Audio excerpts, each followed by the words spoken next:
La présence de la CCM au Salon du tourisme culturel est consécutive à un travail qui a démarré il y a maintenant 2 ans sur la structuration d'une stratégie de promotion des filières industrie culturelle et créative sur notre territoire à CCM. Donc un diagnostic a été réalisé en premier lieu, suivi d'un travail de concertation avec des acteurs du territoire sur la matérialisation d'outils de communication visant à promouvoir le territoire lors de manifestations comme celle-là. Et dans l'objectif unique d'accueillir de nouvelles entreprises, de nouveaux emplois sur notre territoire,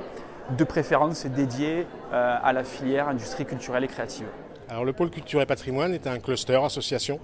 sous forme associative qui a été créé il y a 12 ans et qui vise à permettre aux gens qui travaillent dans ces filières-là de pouvoir se rencontrer, collaborer et imaginer des projets ensemble. Attirer d'autres entreprises, et c'est un peu notre vœu, c'est parce que aussi on l'entend, puisque la dynamique qui a été créée donc, il y a déjà longtemps, mais depuis la création du pôle, la création d'Archimède, on a des sollicitations. Et plus on est proches les uns des autres, plus on est capable de collaborer. Donc ce halo autour de la culture et du patrimoine peut faire venir des entreprises. Le poids des industries culturelles à Arles, il est extrêmement important. D'abord parce que les industries dites créatives portent la notoriété aujourd'hui d'Arles par plein de vecteurs. Si je veux dire, le premier, sans le savoir, c'est Vincent Van Gogh qui nous a laissé des œuvres tout à fait extraordinaires et pour arriver aujourd'hui jusqu'au projet de la Fondation Louma, porté par Madame Maya Hoffman, en passant ensuite par les rencontres d'Arles, le musée de l'art antique,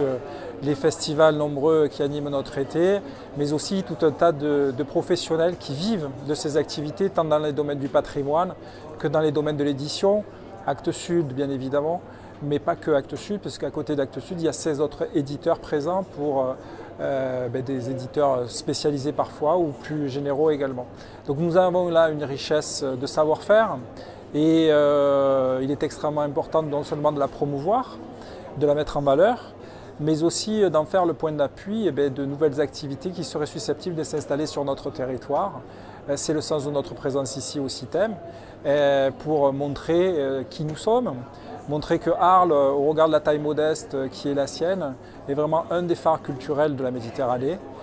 et qu'à ce titre-là, nous offrons un écosystème favorable pour l'installation d'entreprises dans les domaines du livre et de l'édition, du son et de la musique, dans les domaines des métiers du patrimoine et puis bien évidemment dans les domaines de l'image,